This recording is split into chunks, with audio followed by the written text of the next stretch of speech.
बिस्मिल्लाहिर्रहमानिर्रहीम। अस्सलाम वालेकुम नाज़रीन, आप यूट्यूब चैनल देख रहे हैं। मैं इमरान खान हूँ। हुकूमत की हालत वाकई बहुत बदली है और वाकई में एस्टेब्लिशमेंट भी अब तंग आ गई कि जनाजा कब तक उठाना है हमने। वैसे तो पाकिस्तानियों ने एस्टेब्लिशमेंट का जनाजा उठाया हुआ है 70-80 सालों से, और अब एस्टेब्लिशमेंट के कंधों पे खुद एक जनाजा आ गया है और उनकी अपनी करतूतों की वजह से आया। जिन लोगों को लाकर उन्होंने मुसल्लत किया, उनकी नालायकी का खुमियाजा उन्हें भी भुगतना पड़ रहा है। बहरहाल एस्टेब्लिशमेंट की या आसिम मुनीर साहब की इस वक्त की जो इंश्योरेंस पॉलिसी है वो यही वाले हुक्मरान है और किसी के साथ उनका गुजारा हो नहीं सकता।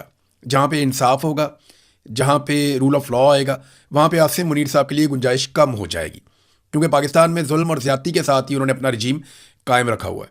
बहरहाल ये अब वज़रा को कह रहे हैं कि आप ट्वीट्स करें, यानी वफाकी वज़रा को ट्वीट करने पड़ रहे हैं। उन सबको ये कहा गया कि आप स्टेटमेंट जारी करें कि हमने बड़ा शानदार बजट जारी कर दिया जनाब, बजट के अंदर ये रिलीफ दे दिया, वो रिलीफ दे दिया। असल कहानी कुछ और है और वज़रा बेचारों से झूठ बुलवाया जा रहा है, क्योंकि और कोई झूठ बोलने के लिए तैयार नहीं है।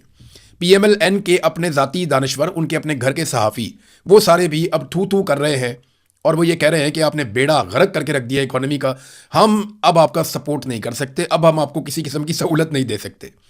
तो आपके लिए ये सहूलत अब मुयसर नहीं है। यानी जितना झूठ हम बोल सकते थे हमने बोल दिया, इससे ज़्यादा क्या बोलें। आपने बेड़ा ही गर्क करके रख दिया आवाम का। आप तो प्रोटोकॉल के साथ बाहर निकलते हैं तो लोग हमें जूतियाँ मारेंगे।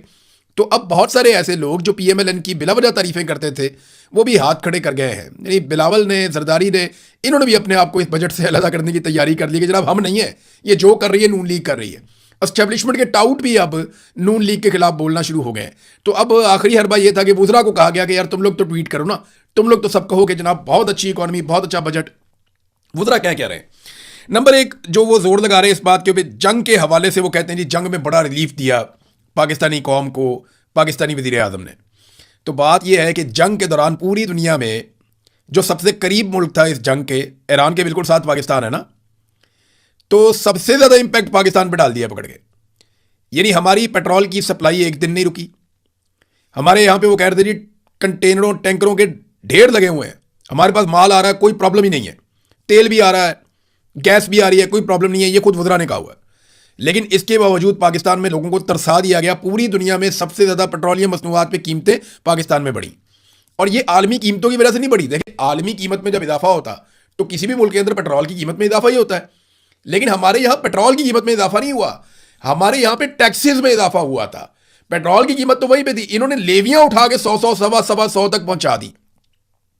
जो लेवी वसूल की जा रही है ये पेट्रोल की कीमत नहीं होती, ये सारे टैक्स लेने के बाद जो इजाफी टैक्स लिया जाता है ये वो होता है।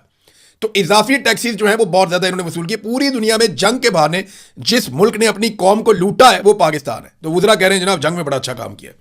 फिर रिलीफ के दावे किए गए कि जनाब अवाम को बहुत रिलीफ दिया गया, ये दावे किए जा रहे हैं।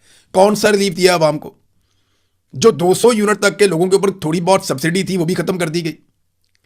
आम आदमी बिजली का बिल 4 गुना पे कर रहा है। कई लोग बेचारे जो है वो फिक्स चार्जेस से परेशान हो गए हैं। जिन लोगों ने सोलर लगाए थे तंग आके, उनकी जिंदगी भी अजाब बना दी गई है। इंडस्ट्री जो है वो सारी की सारी बिठा दी गई है। गरीब आदमी, छोटी इंडस्ट्री, छोटा कारोबारी लोग, ये सब बहुत परेशान है। आप देख लें, ईद के ऊपर ताजरों ने प्रेस कॉन्फ्रेंस करके कहा कि हमारे यहां पे खरीदारी 70% कम हो गई है, हमारी सेल में 70% तक कमी हुई है। ये बहुत बड़ी कमी है। पाकिस्तान का पूरा मईशत का भट्टा ही बैठ गया, तो आम आदमी को तो रिलीफ मिला कोई नहीं। और हुकूमत के अपने लोग कह रहे हैं कि 8.7 अरब डॉलर ये अशराफिया के ऊपर खर्च कर दिए गए सब्सिडी कीमत के अंदर, उनको ये छूट दे दी गई, उन्हें रिलीफ दे दिया गया। गरीब आदमी के लिए टके का रिलीफ नहीं है, गरीब आदमी को कुछ नहीं दिया गया, लेकिन अशराफिया को क्या कुछ दिया गया? अरबों डॉलर्स के उनको रिलीफ दे दिए गए। यानी जितना पैसा हमने 3 साल में IMF से लिया, उतना पैसा हमने 1 साल में अशराफिया की जेब में डाल दिया। ये किया पाकिस्तान के साथ। यानी पाकिस्तान जितना भी कर्जा लेता है, यानी रोजाना के हिसाब से अगर हम करें तो 20 से 25 अरब रुपए रोज के बनते हैं। 22-23 अरब रुपए के आसपास की वो अमाउंट है। रोजाना पाकिस्तान इतना कर्जा लेता है। तो ये जितना कर्जा पाकिस्तान लेता है ये जाता कहां, इसका तो हिसाब ही कोई नहीं है। लेकिन अब पता चल रहा है कि ये छूट दी जाती है अशराफिया को, अलीट क्लास को, अपने आसपास के लोगों को, मगरमच्छों को ये पैसा खिलाया जाता है। और ये रिलीफ मगरमच्छों को दिया गया है, आम पाकिस्तानियों को नहीं दिया गया। फिर माशी तरक्की के इन्होंने दावे कर दिए। जहां पे इमरान खान साहब माशी तरक्की के इशारे छोड़कर गए थे ना, ये उसके आद में भी नहीं पहुंचे अभी तक। इमरान खान साहब जो तरक्याती मंसूबे उनके दौर में चल रहे थे वो तो सारे बंद हो गए, जिन्होंने बाद में डिलीवर करना था। तरक्याती बजट जो है वो इन्होंने आधा कर दिया। पाकिस्तान के अंदर कोई नया मनसूबा लगेगा नहीं, इन्होंने खुद अनाउंस कर दिया। पाकिस्तान में जितने पुराने बड़े मनसूबे चल रहे थे वो सारे अब मुंजमद हो जाएंगे, बंद हो जाएंगे, ये भी इन्होंने खुद अनाउंस कर दिया। और मईशत की जो हालत इन्होंने की है, तरक्की तो बहुत दूर की बात है, मईशत का बेड़ा गर्क हो गया, वो वेंटिलेटर पे पड़ी हुई है। और ये इनके अपने मुंह के अल्फाज हैं। आज इनको कर्जा मिलना बंद हो जाए और आज इनके वेंटिलेटर उतार दिए जाएं तो इनको सुबह अनाउंस करना पड़ जाएगा कि हम दिवालिया हो चुके हैं। तो ये तो डोनाल्ड ट्रंप की खुशामद कर करके इधर से पैसा ले, उधर से पैसा ले, उधार पैसा पकड़, कौम के ऊपर इजाफी टैक्सेस लगा के, बिजली और गैस की कीमतें ज़्यादा करके, पेट्रोलियम लेवी लगा के किसी ना किसी तरह ये पहिया घसीट रहे हैं, किसी ना किसी तरह ये हुकूमत चला रहे हैं, वरना इनके पल्ले कुछ नहीं है। महंगाई का वो कहते नहीं खात्मा कर दिया। कोई एक चीज़ बताएं जो पहले से सस्ती हो। बिजली पहले से महंगी है, 1 गुना 2 गुना नहीं, इससे भी ज़्यादा महंगी है। गैस पहले से महंगी है, कोई 2 4 5 गुना नहीं, 10 गुना महंगी है। पेट्रोल पहले से महंगा है, कितना महंगा है? डबल से भी ज़्यादा कीमत का है। और कोई चीज़ें बताएं। आटा जो 1100 रुपए का मिलता था वो 3000 के आसपास पहुंच जाता है, वो भी पहले से महंगा है। घी, चावल, दूध, दही, अंडे, हर चीज़, जो चीज़ आप उठाएंगे, सब्जियां उठा लें, गोश्त उठा लें, हर चीज़ पहले से बहुत महंगी है। तो इन्होंने कौन सी चीज़ सस्ती की है? वो जो सरकारी मुलाजमीन की तनख्वाहों में इजाफे का इन्होंने छोटा सा एक ऐलान किया है, वो ना भी करते तो कोई फर्क नहीं पड़ना था, वो कर देंगे तो फिर भी कोई फर्क नहीं पड़ेगा।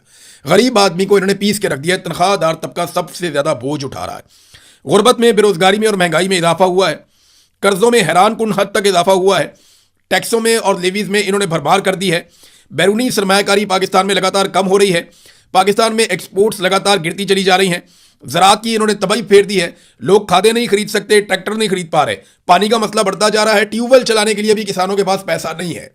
ये पाकिस्तान के अंदर इन्होंने ज़राअत के साथ और सनत के साथ किया है। तालीमी शोबे में क्या किया, ज़रा ये आप देखें। ये तैमूर झगड़ा साहब ने बाकायदा इसको एक जगह पे अनाउंस भी किया है। हायर एजुकेशन का जो मामला है पाकिस्तान में, ये वफाक के पास है। हायर एजुकेशन का जो शोबा है वो वफाक के पास है।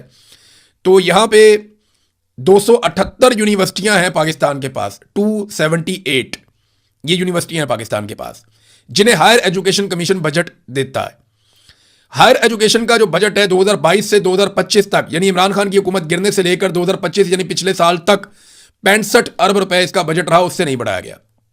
यानी आखिरी मरतबा जो बजट बढ़ा वो इमरान खान साहब के दौर में बढ़ा, तब से लेकर अब तक ये 65 अरब का बजट ही रखा गया, उससे बढ़ाया नहीं गया। और इस साल भी उस बजट को 65 अरब रुपए ही रखा गया।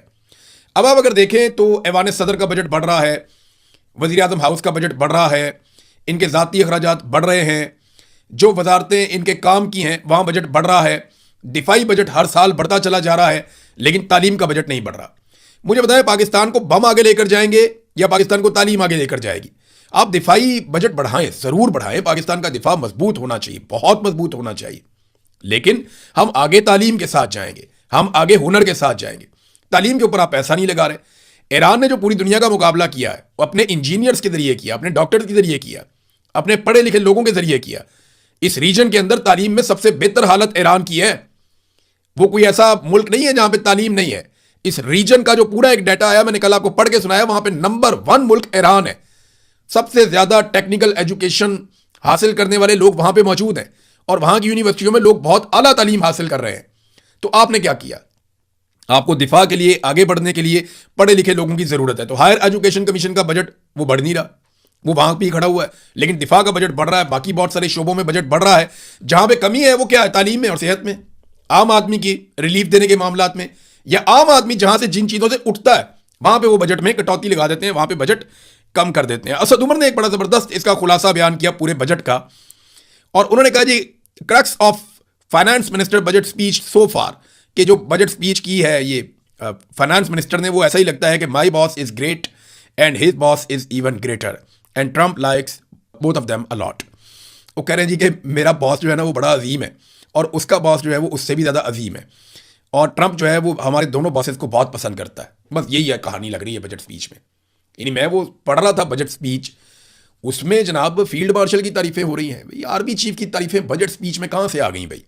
वो एक बजट है, एक ऐसी दस्तावेज है जिससे अपने पाकिस्तान को चलाना है। वह मईशत की बात करें, आप बताएं अपने मईशत के अंदर कौन से अहदाफ हासिल किए, फिर आप बताएं उन अहदाफ से अगले टारगेट आपके क्या हैं, कौन से टारगेट आपके पूरे हुए, कौन से टारगेट आपके पूरे होने हैं। जो उठता है वो फील्ड मार्शल की तारीफें शुरू कर देता है। वो ऐसा लगता है पूरा निज़ाम फील्ड मार्शल के जूते पॉलिश करने के ऊपर खड़ा है।